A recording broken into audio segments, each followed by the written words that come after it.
형제들아, 우리가 너희에게 구하는 것은 우리 주 예수 그리스도의 강림하심과 우리가 그 앞에 모임에 관하여 영으로나 또는 말로나 또는 우리에게서 받았다 하는 편지로나 주의 날이 이르렀다고 해서 쉽게 마음이 흔들리거나 두려워하거나 하지 말아야 한다는 것이라.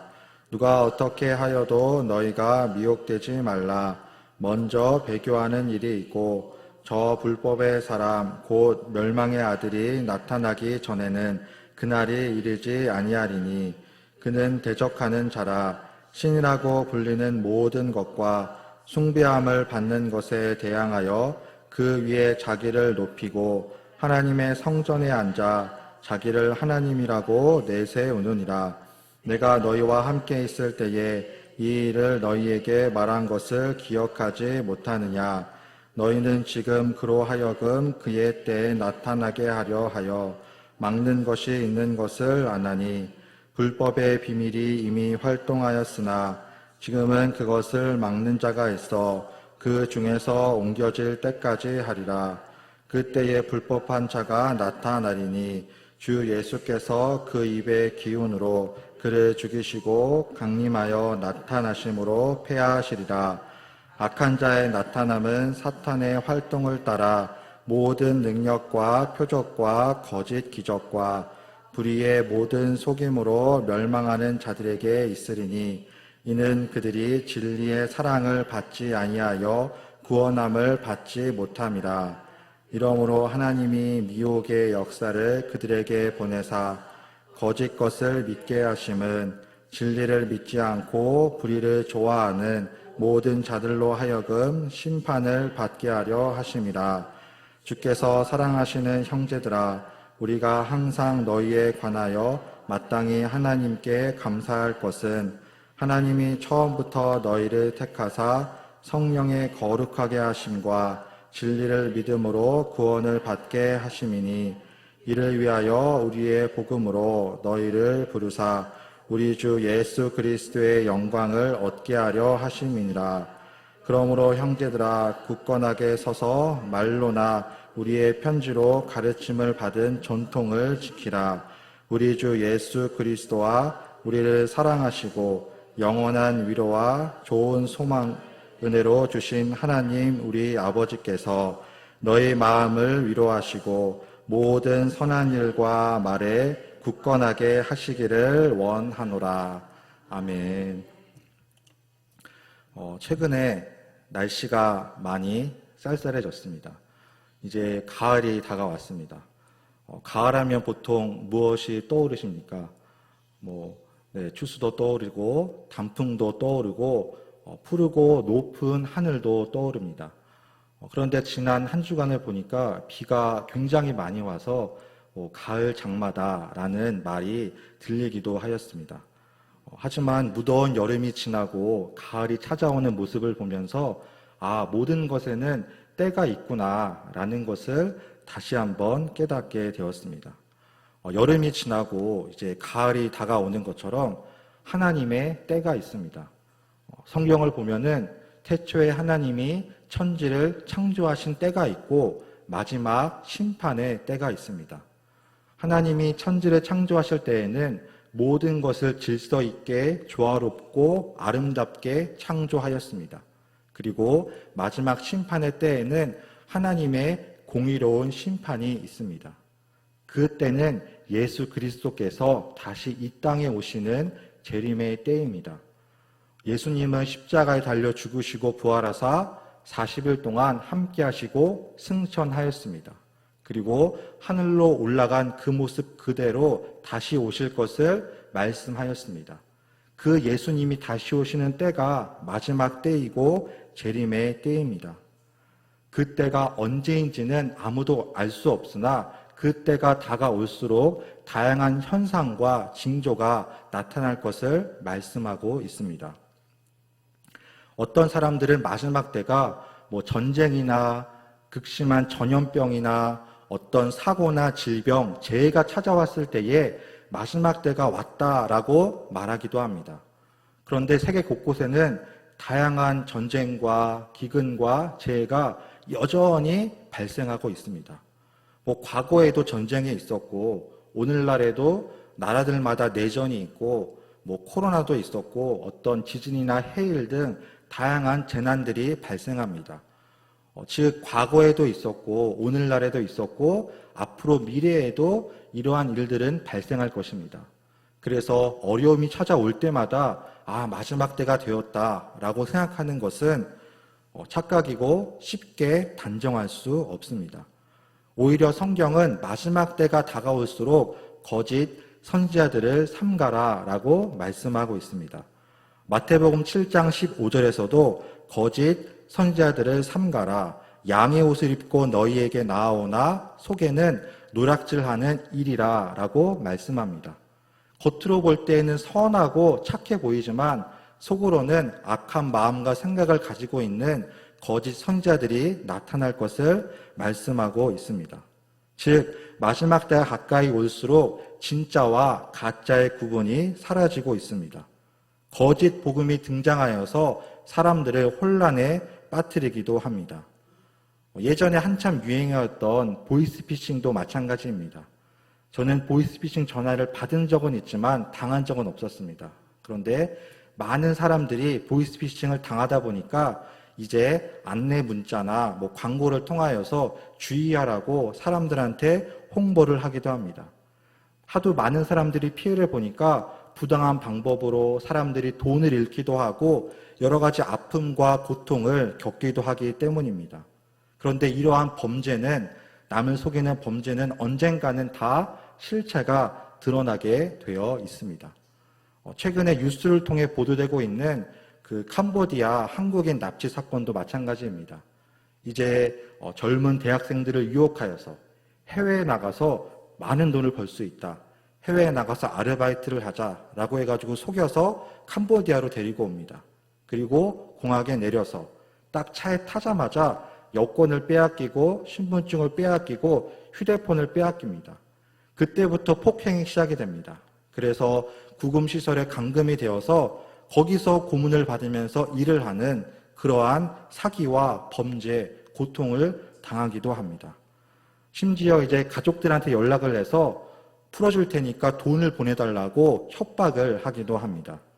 이러한 일은 결코 일어나서는 안 되는 범죄입니다. 사람들을 속이고 그 사람을 절망에 빠뜨리는 매우 위험한 일이기 때문입니다.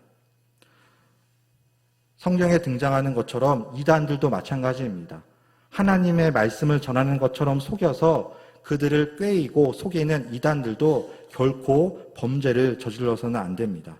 이단들의 유혹과 미혹에도 넘어가지 말아야 합니다. 말 그대로 이단은 사람들을 속이고 그들을 잘못된 길로 인도하는 종교, 집단, 사이비이기 때문입니다. 겉으로 보기에는 똑같이 보여도 사람들을 속이고 자세히 보면은 일반 교회와 다르다는 것을 알 수 있습니다. 즉 그들의 목적은 사람들을 속여서 이단에 빠지게 하는 것입니다. 가짜 명품도 마찬가지입니다. 보석이나 금값이 많이 올랐다고 하는데 제가 아무리 그것을 보아도 진짜인지 가짜인지 알 수 없습니다. 하지만 전문가들은 이것이 정말 진짜 금이구나, 진짜 보석이구나 라는 것을 단번에 알 수 있습니다. 명품 가방도 마찬가지입니다. 브랜드만 바꿨다고 해서 진짜인지 가짜인지 일반 사람들은 잘 구분이 되지 않습니다. 하지만 전문가들은 딱 보면은 진짜이구나 가짜이구나 라는 것을 금방 알 수 있습니다. 그만큼 진짜에 대해서 매우 잘 알고 있기 때문입니다. 복음도 마찬가지입니다. 이단에 빠지지 않기 위해서는 예수 그리스도의 복음을 온전히 깨달아야 합니다. 복음은 모든 사람들이 들어야 할 복된 소식입니다. 예수 그리스도의 복음이고 그 주님을 믿는 자는 죄를 용서받고 영원한 구원에 이를 수 있습니다. 그 주님을 믿고 영접하는 자가 참된 구원의 은혜를 받을 수 있습니다. 다른 조건은 필요 없습니다. 오직 주님을 믿고 따를 때에 구원을 얻을 수 있습니다. 그런데 이단들은 예수님이 아니라 어떤 다른 대상들, 사람들을 신격화하기도 합니다. 제가 예전에 TV에서 어떤 다큐멘터리를 본 적이 있었습니다. 거기에는 김기순이라고 하는 여성 교주가 등장하였습니다. 이 여성 교주를 따르는 자들을 아가동산에 모인 집단이라고 합니다. 1982년도에 경기도 이천에 어떤 구금 시설을 마련해 놓고 거기에 아가동산을 설립하였습니다. 그래서 신도들을 거기에 모아놓고 감금하고 자신을 믿고 따르게 하였습니다. 그래서 거기서 일을 해서 그것을 팔고 돈을 얻으면은 그 모든 수익을 교주에게 갖다 바치는 그러한 일을 자행하였습니다. 그리고 교주의 말을 듣지 않을 때에는 폭행을 가하기도 하고 고문을 가하기도 하고 심지어 죽이고 안매장하기까지 하였습니다. 저도 이것을 보면서 어떻게 이런 일이 일어날 수 있을까? 어떻게 평범한 사람이 저기에 빠져서 저렇게 살아갈 수 있을까라는 놀라움과 충격을 받게 되었습니다. 나중에 이 일이 경찰에 알려져가지고 이제 그 교주가 법정에 서게 되었는데 가벼운 형량만 받고 금방 풀려나게 되었습니다. 거기에 이제 빠졌던 사람들의 얘기를 들어보면은 지금도 그 교주는 우리에게 참된 생명을 주었다고 자기들은 그 아가동산에 있어서 좋았다고 이렇게 고백을 하는 인터뷰를 하는 그러한 모습을 볼 수 있었습니다. 그만큼 이단이 한번 정신적으로 세뇌를 당하게 되면은 쉽게 빠져나올 수가 없습니다. 가스라이팅이 이처럼 무서운 것입니다. 이단의 위험성은 바로 여기에 있는 것입니다. 그만큼 정신적으로 세뇌를 당했기 때문입니다. 오늘날에도 다양한 이단들의 모습을 볼 수가 있습니다. 목요일마다 저희 교회가 나가서 전도를 하는데 예전에 나가서 전도를 하다가 그 여호와의 증인이나 구원파 이러한 사람들을 본 적이 있었습니다. 그래서 처음에 이단인지 모르고 교회 이름을 말하고 이렇게 전도지를 나누어주고 전도를 하니까 저희는 여호와의 증인들입니다 라고 말하고 지나가는 것이었습니다. 이제 겉으로 보았을 때는 구분이 안 되니까 그렇게 전도를 하였는데 여전히 이단들도 활동하고 있고 이단들도 전하기 위하여서 노력하고 있구나라는 것을 알 수 있었습니다. 성경에도 다양한 이단들이 등장합니다. 사도 바울 당시에도 수많은 이단들이 나오고 있습니다. 오늘 본문 3절 하반절에도 이렇게 말씀합니다. 누가 어떻게 하여도 너희가 미혹되지 말라라고 말씀합니다.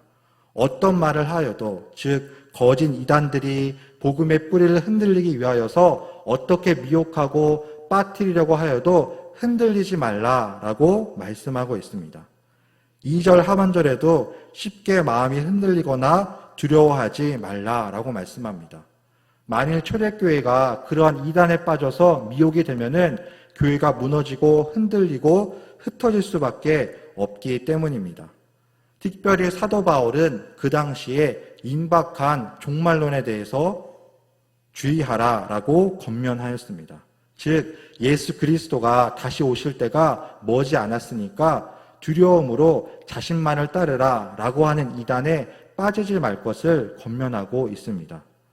성경에는 이러한 사람들을 불법의 사람, 곧 멸망의 아들과 같다라고 말씀하고 있습니다.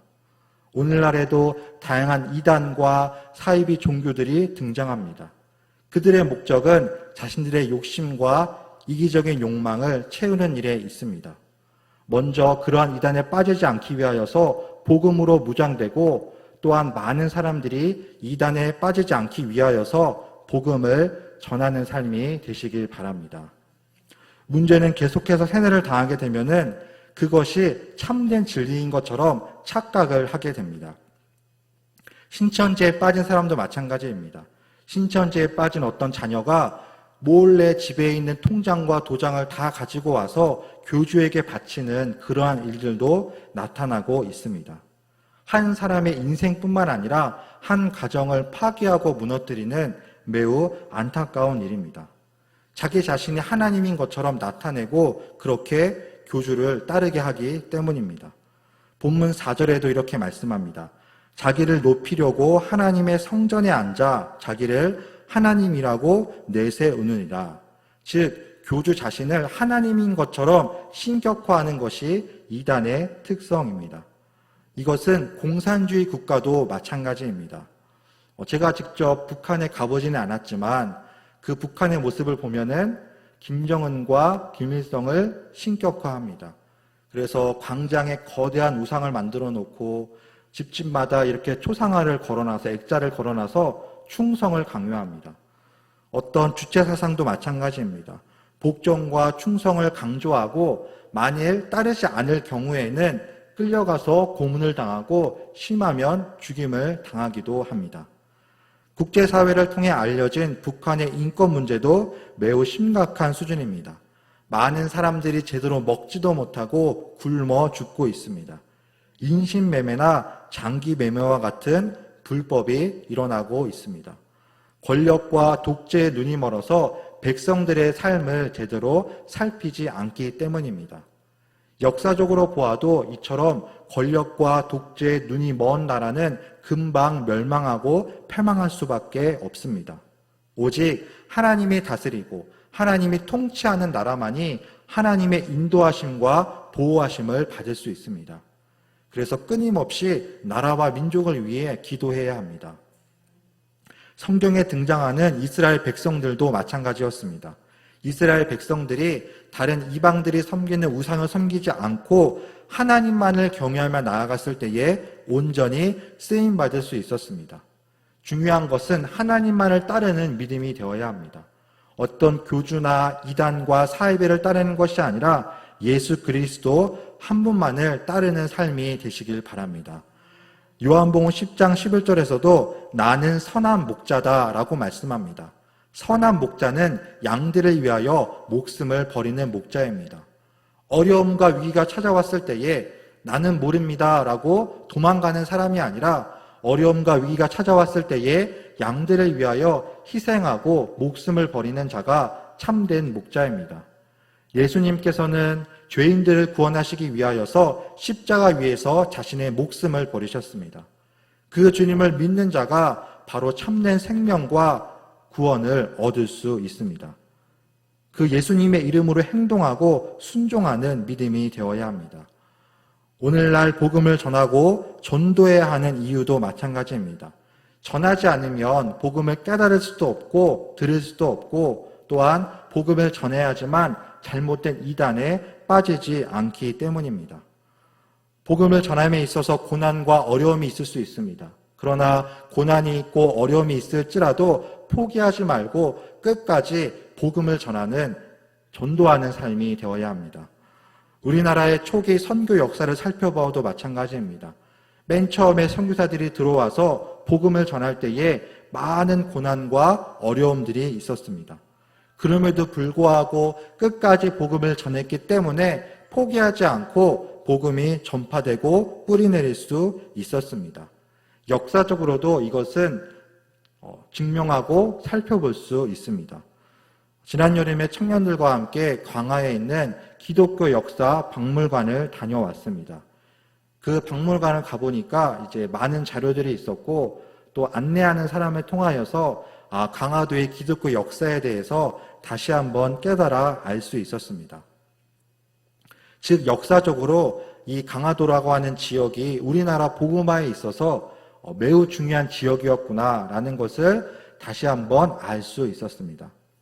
그런데 믿지 않는 사람들은 그냥 강화도 하면은 역사적으로 유물이 많은 지역, 고인돌을 떠올리기도 한다거나 아니면은 이제 강화도에 어떤 성벽, 조선시대에 쌓아 올린 성벽, 화포, 역사적인 그런 유물, 이런 것들을 생각하기도 합니다. 또 어떤 사람들은 이제 강화도에 쌀이 유명하다 보니까 이제 강화섬 쌀, 그 유명한 식당에 가서 밥을 먹으려고 가는 사람도 있습니다. 저도 몇 번 강화도에 가봤는데 이제 사람들이 그 강화섬 쌀이 유명하다고 하니까 식당에 1시간 동안 기다려서 밥을 먹고 나오는 그러한 사람들도 볼 수 있었습니다. 중요한 것은 이 강화도에 있는 기독교 역사를 통하여서 역사적으로 하나님께서 우리나라를 사랑하시고 끝까지 복음을 증거할 수 있도록 인도해 주셨구나라는 것을 깨닫는 믿음이 되어야 합니다.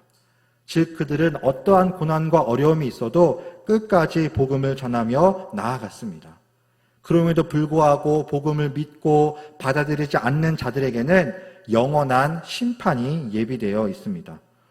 오늘 본문 12절에도 이렇게 말씀합니다. 진리를 믿지 않고 불의를 좋아하는 모든 자들로 하여금 심판을 받게 하려 함이라 라고 말씀합니다.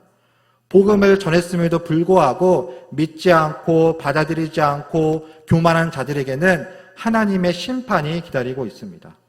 때로는 믿지 않는 자들이 잘 되는 것처럼 보이기도 합니다. 형통하고 부유하고 행복해 보이기도 합니다. 그러나 하나님을 믿지 않는 교만한 자들에게는 영원한 심판이 기다리고 있습니다. 마지막 때에, 추수 때에 농부가 알곡 쭉정이를 거두는 것처럼, 알곡은 모아 곡간에 들이고 쭉정이는 꺼지지 않는 불에 태우는 것처럼 하나님께서는 마지막 때에 심판을 내리십니다. 그 마지막 때에는 주님을 믿는 자들에게는 영원한 생명이 있습니다. 끝까지 주님을 믿지 않고 죄악 가운데 빠진 자들에게는 영원한 심판이 기다리고 있습니다. 그래서 마지막 때가 다가올수록 늘 깨어 기도하고 복음을 전하는 삶이 되시길 바랍니다. 계속해서 기도하지 않으면은 마지막 때에 임할 그 심판을 피할 수 없기 때문입니다. 기도하지 않으면 유혹과 시련이 찾아왔을 때에 흔들리고 또한 성경에 나와 있듯이 배교할 수밖에 없습니다. 배교라고 하는 것은 단순히 개인적인 신앙적 일탈만을 의미하지 않습니다.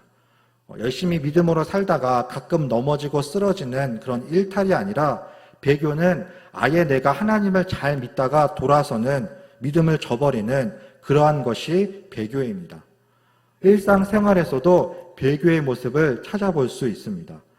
최근에는 특정 어떤 통신사의 해킹 사건으로 말미암아 많은 사람들이 그 통신사로 하여금 등을 돌리는 그러한 일들이 발생하기도 하였습니다. 그래서 나의 개인정보가 빠져가고 어떤 통신사가 해킹을 당하니까 결제를 하지 않았는데도 불구하고 통장에서 돈이 빠져나가는 그러한 일들이 발생하기도 하였습니다. 그래서 많은 사람들이 이제 그 통신사에서 벗어나기 위하여서 이제 배교하기 위하여서 아침부터 매장에서 줄을 서서 이제 기다리는 그러한 모습도 볼 수 있었습니다. 이제 뒤늦게 통신사가 이제 고객들의 마음을 돌리기 위하여서 이벤트도 하고 뭐 행사도 하고 쿠폰도 쏘고 여러 가지 일들을 하였지만 한 번 돌아선 마음을 되돌릴 수는 없었습니다. 이처럼 완전히 등을 돌리고 마음을 돌이키는 것이 배교입니다.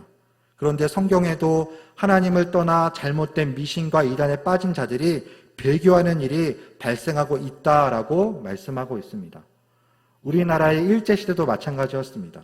그때에 신사 참배를 강요하였습니다. 그 신사에 일본 신사의 미신들을 모셔놓고 참배를 하는 우상을 강요받았습니다. 근데 믿음의 사람들이면 어떻게 해야 합니까? 그 신사에 참배하지 않고 하나님을 믿어야 합니다.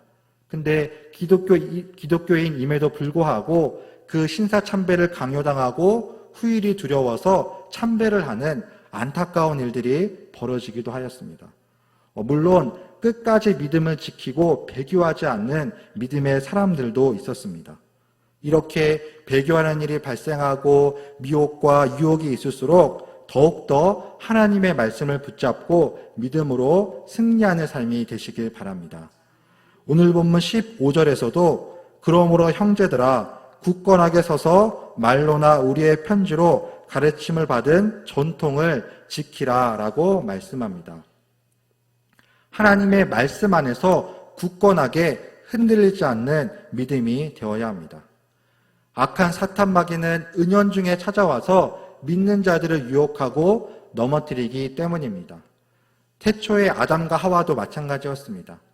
뱀의 형상을 한 사단의 유혹에 넘어가 선악과를 먹고 말았습니다.